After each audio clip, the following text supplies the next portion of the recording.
আসসালামু আলাইকুম রহমতুল্লাহ। প্রিয় শিক্ষার্থীবৃন্দ, তো আজকে তোমাদের সামনে আমি আমার উপস্থিত হয়েছি। তোমাদের একটা গুরুত্বপূর্ণ টপিক চেঞ্জিং সেন্টেন্স। এই চেঞ্জিং সেন্টেন্সের একটা অংশ। তো প্রথম এক পার্টের ভিতরে তোমাদেরকে আমি চেঞ্জিং সেন্টেন্সের অ্যাসেটিভ থেকে কিভাবে অ্যাকশনে রূপান্তর করতে হয় সেটা শিখিয়েছিলাম। তো আজকে তোমাদের সামনে আমি চেঞ্জিং সেন্টেন্সের আরেকটা অংশ, যেটা অ্যাসেটিভ থেকে কিভাবে আমরা ইন্টারগেটিভে রূপান্তর করবো সেই বিষয়ে আজকে আলোচনা করবো। তো অ্যাসেটিভ থেকে ইন্টারগেটিভের মোটামুটি অনেকগুলো রুলস আছে। তো আমি সবগুলো রুলস তোমাদের সামনে উপস্থাপন করতেছি না, তো যেগুলো মোটামুটি আমাদের পরীক্ষার ভিতরে আসে। তো এখান থেকে গোছায় তোমাদের জন্য মাত্র 4টা রুলস আমি রাখছি। এই 4টা রুলস পড়তে পারলে তোমরা অ্যাসেটিভ থেকে ইন্টারগেটিভের সহজভাবে তোমরা 2টা রুলস বা 2টা নাম্বার সেখান থেকে তোমরা আনসার করতে পারবে। তো যাই হোক, দেখো বেশি কথা না বলে আমরা শুরু করি। দেখো চেঞ্জিং সেন্টেন্সের অনেকগুলো অংশের ভিতর থেকে অ্যাসেটিভ থেকে ইন্টারগেটিভের রূপান্তর এটা একটা অংশ।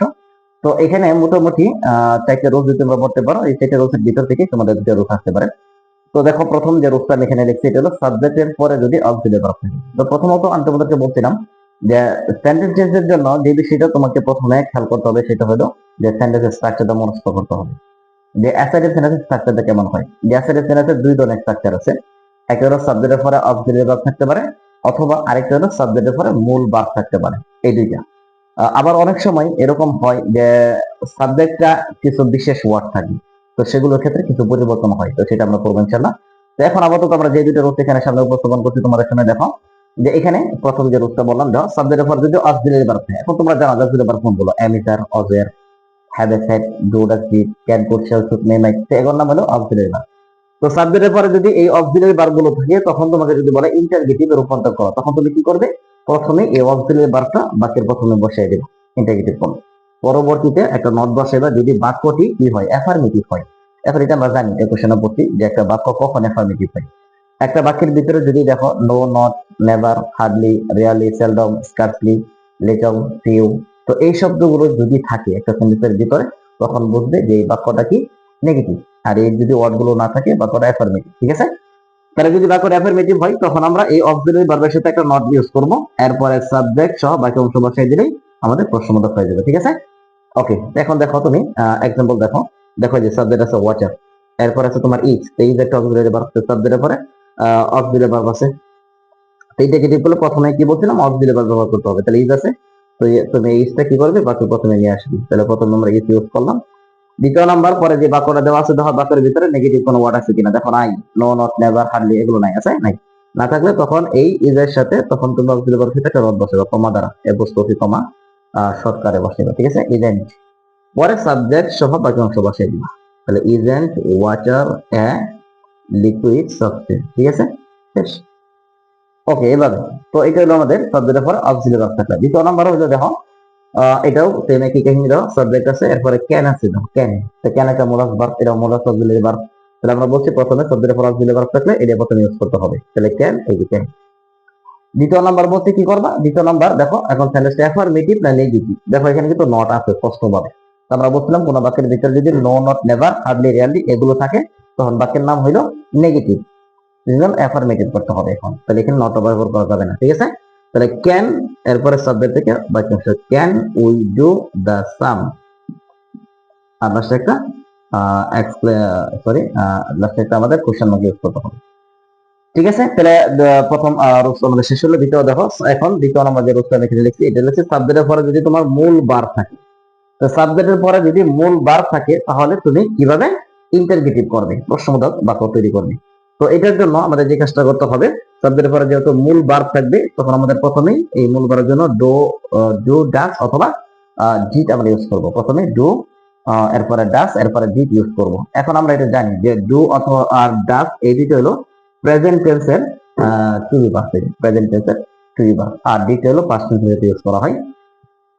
তো এখন ডো ডাসের ভিতরে দুটো বেশি যেহেতু আছে, এই জন্য ডাসটা ব্যবহার করবো আমরা কখন, যখন দেখবো কি যে সাবজেক্টের পরে যে মূল বার্তা থাকবে, সাবজেক্টের পরে যেই মূল বার্তা থাকবে, সাবজেক্টের পরে যেই মূল বার্তা থাকবে, সাবজেক্টের পরে যেই মূল বার্তা থাকবে, এই মূল বার্বের শেষে যদি এস অথবা ইএস থাকে। সাবজেক্টের পরে যে মূল ভার্ব আছে, এই মূল ভার্বের শেষে যদি তুমি দেখো যে এস অথবা ইএস আছে, তখনই তুমি ডাস ইউজ করবে ইন্টারগেটিভ করতে গেলে। ঠিক আছে? আর যদি সাবজেক্টের পরে মূল ভার্বের পরে সাথে কোনো এস অথবা ইএস নাই, প্রেজেন্ট টেন্স, তখন কি হবে, ডু ভার্ব হবে, প্রথমে ডু শুরু করবে। আর যদি দেখো কি বারের শেষে ইডি আছে, অর্থাৎ বারের পাস্ট ফর্ম আছে, এই যে বারের পাস্ট ফর্ম দ্বিতীয়, তখন আমরা প্রথমে ডিড দ্বারা শুরু করব। ঠিক আছে? তো এখন দেখো প্রথমটা সাবজেক্টের পরে দেওয়া লাইকস আছে, এখানে একটা এস আছে, এস থাকলে বলছিলাম ডাস ব্যবহার করতে হবে। তাহলে প্রথমে তুমি কি ব্যবহার করবে, ডাস। ওকে, পরের বাক্যটা আগের মতোই দেখবো, বাক্যটা অ্যাফার্মেটিভ না নেগেটিভ। তো বাক্যটা কি অ্যাফার্মেটিভ, দেখো এখানে নো নট নাই, তখন এটার সাথে একটা সংকেত দেবো, নট বসাইবে, তাহলে ডাজেন্ট। পরে সাবজেক্ট, আর পরে শুধু মূল ভার্ব ব্যবহার করবো, কারণ আমরা জানি ডু ডাজ ডিড, এটা যদি কোনো একটা বাক্যের মধ্যে হয়ে যায়, প্রথমে হোক মাঝখানে হোক, তখন এরপরে সবসময় ভার্বের বেস ফর্ম ব্যবহার করতে হবে, ঠিক আছে। তাহলে doesn't she like to play, আর ইন্টারগেটিভ যেহেতু লাস্টে একটা প্রশ্ন দ্বিতীয় হবে। ওকে, এরপরে দা উই এনজয় দেওয়া আছে, দা উই এনজয় দিস গেম, তাহলে এনজয় এটা হলো প্রেজেন্ট টেন্স, আর শেষ ব্যবহারের সাথে কি ইয়েস অথবা ইয়েস নাই, তাহলে আমাদের কি ব্যবহার করতে হবে বলছিলাম, ডু।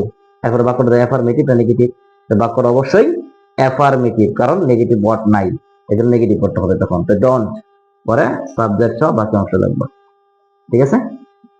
এনজয় দিস গেম, লাস্টে একটা প্রশ্ন।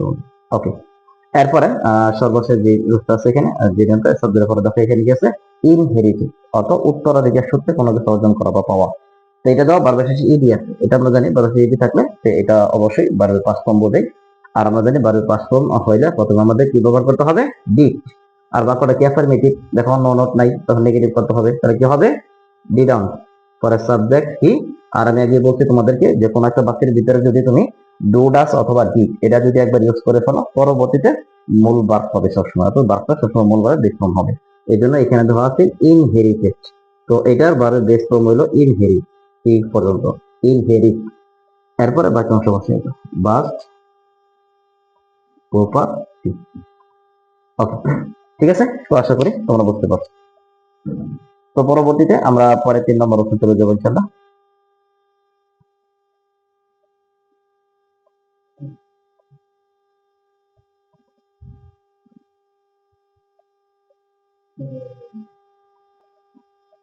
তো দেখো পরবর্তীতে আমাদের 3য় নম্বর যে রুটটা আছে এখানে দেখো, 3য় নম্বর রুটসের ভিতরে দেওয়া সেন্টেন্স অ্যাসারেটিভ, কিন্তু বলছিলাম আমি যে সেন্টেন্সটা শুরু হবে বিশেষ কিছু ওয়ার্ড আছে এগুলো দ্বারা, যেরকম যে যদি assertive sentence everybody, everyone, all, এই তিনটা শব্দ দ্বারা যদি অ্যাসারেটিভ সেন্টেন্স শুরু হয় বা স্টার্ট হয়, তখন আমরা কিভাবে ইন্টারগেটিভ করব।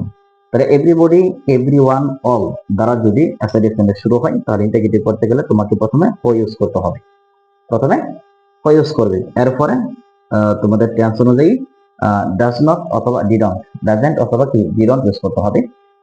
ডোন্টটা বেশি পরিমাণে ব্যবহার করা হয় না, আর অলটাও বেশি পরিমাণ আসে না, তোমাদের বিগত সময় দেখবা এভরিবডি আর এভরিওয়ানটা বেশি পরিমাণ আসে। তো এই জন্য ওর পরে একটা ডাজেন্ট অথবা ডিডন্ট ব্যবহার করতে হবে, এরপরে মূল ভার্ব প্লাস বাকি অংশ, ঠিক আছে। তো এটা রুলস। এখন দেখো তাহলে এভরিবডি শুরু হয়েছে, এভরিবডি শুরু ইন্টারগেটিভ করতেছো, প্রথমে কি বসেবা, হোক। 2 নাম্বার শব্দের পর যে বাক্যগত ভার্ব আছে নোস, বড় সাথে একটা এস অথবা ইয়েস থাকতে পারে। তো এস থেকে কি বলছিলাম, ডাজেন্ট, ঠিক আছে। আর যে বাইরে পাস ফর্ম হয় তা ডিডন্ট হবে। আর ডোডাস বিটা ব্যবহার করার পরে সবসময় ভার্বের বেস ফর্ম হবে, এসটা ইউজ করা যাবে না, তাহলে এসের জন্য আমি ডাজ বসিয়েছি, পরে বাকি অংশ লাস্টে এটা কি দিয়ে দিবা, প্রশ্ন। তো এই রুলসটা ইম্পর্টেন্ট অনেকবার আসছে বিগত সালে। পরবর্তী আবার দেখো এই যে আছে দাও এভরি ওয়ান, তাহলে আমি কি বলছিলাম, এভরিবডি, এভরি ওয়ান দ্বারা যদি আছে এখানে শুরু হয়, এটা কিন্তু বলে প্রথমে একটা কি হোম আসবে। 2 নম্বর সাবজেক্ট দেখবো কি আছে, এটা ইডি আছে, উইস, এটা পাস্ট টেন্স অবশ্যই, তাহলে কি ব্যবহার করতে হবে, ডিডন, পরে শুধু মূল ভার্ব বসে, তাহলে উইস, পরে বাকি অংশ টু বি এটি, আজকে একটা প্রশ্ন, ঠিক আছে, বসে আজকে থেকে যদি দিবা প্রশ্ন ইউজ করে দিবা। ওকে, তো এরপরে দেখো পরেটা আরো সহজ রূপ দেখো কি আছে এখানে, নো বডি, নো ওয়ান, নান, নো, তো এটা নেগেটিভ ওয়ার্ড। তো এরকম যদি নো বডি, নো ওয়ান, নান অথবা নো এই নেগেটিভ ওয়ার্ড দ্বারা যদি অ্যাসাইটিভ করা শুরু হয়, তাহলে নেগেটিভ বলে শুধুমাত্র এদের পরিবর্তে একটা হোম বসাই দিলে হবে, পরবর্তী আর কোনো পরিবর্তন নাই, বাকি অংশ যেভাবে আছে সেভাবেই থাকবে, ঠিক আছে। তাহলে দেখো এই যে নো বডি, তাহলে নেগেটিভ ওয়ার্ড আছে, তাহলে একটা হোম বসাই, বাকি অংশ যেভাবে আছে সেভাবে, বাকি আর কোনো পরিবর্তন নাই, বাকি একটা প্রশ্ন বসাই দিলাম। ওকে, এরপরে দেখা যাচ্ছে নো, নো ম্যান এস কে ডে, নো আছে, তাহলে প্রথমে টিকতে বসাইতে হবে ও, এরপরে বাকি অংশ যেইভাবে আছে সেইভাবে কি বসে, ঠিক আছে, লাস্টে একটা প্রশ্ন। তো এই হইলো মোটামুটি তোমাদের 4টা রুট। এরপরেও দেখবা অনেক সময় এরকম কয়েকটা রুট আসে যে যদি সাবজেক্টের পরে নেভার থাকে, নেভার, তো তখন রুট থেকের মধ্যে জাস্ট খালি নেভার পরিবর্তন করে ইভার বসাইতে হয়, এটা বেশি পরিমাণ আসে না, যেটা পড়াইছিলেন এখানে। তো এরপরে আবার আরেকটা নেম আছে যে যদি এরকম হয় যে এভরি প্লাস যদি নাউন থাকে তখন ইন্টারগেটিভ বলে প্রথমে ইচ দেয়ারে নির্বাচিত হয়। তো এই নামটাও তোমরা পড়ছো। তো এই রুলস গুলো সচরাচর বেশি পরিমাণ আসে না, হঠাৎ আসে। তো এই জন্য যদি হঠাৎ আসে তো তোমরা এই রুলস দ্বারা এটা করতে পারবে। জাস্ট নেভার থাকলে নেভারের পরিবর্তে একটা ইবার বসাই দিবা। আর যদি এভরি প্লাস নাউন যুক্ত বাক্য শুরু হয় তখন কি করবে, তখন এভরি পরিবর্তে ইজ দেয়ার এনি বসাইবা। এরপরে এভরি পরে যে নাউনটা থাকবে এটা বসাই দিবা। আর পরে নেমটা এই যে হো প্লাস ডাজেন্ট ডিডন্ট, এরপরে মূল ভার্ব প্লাস বাক্য সেটার মতো, ঠিক আছে। তো মোটামুটি এই চারটা রোল তোমরা কভার করতে পারো, ইনশাআল্লাহ তোমাদের অ্যাসাইনমেন্ট ইন্টারভিউতে আর কোনো প্রবলেম হবে না। আর তোমরা পরীক্ষার ভিতরে ইনশাআল্লাহ সহজভাবে দুইটা রোল যদি এই চারটা রোল মুখস্থ করতে পারো ইজি ভাবে তোমার দুইটা মার্ক ইনশাআল্লাহ আশা করতে পারবে।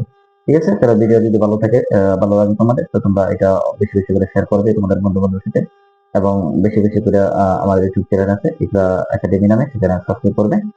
আর নতুন নতুন ভিডিও পেতে আমাদের পেজ যেটা আছে ইকরা একাডেমি নামে আমাদের পেজও আছে ফেসবুকের ভিতরে, তো পেজটা যদি ফলো করে রাখো নতুন নতুন ভিডিও আসলে প্রথমে তোমাদের কাছে যাবে। তো আশা করি তোমরা এটা করবে। তো পরবর্তীতে আমরা নতুন আরেকটা ভিডিও নিয়ে তোমার সাথে বুঝতে পারবো। সেগুলো তো ভালো থাকো। আসসালামু আলাইকুম।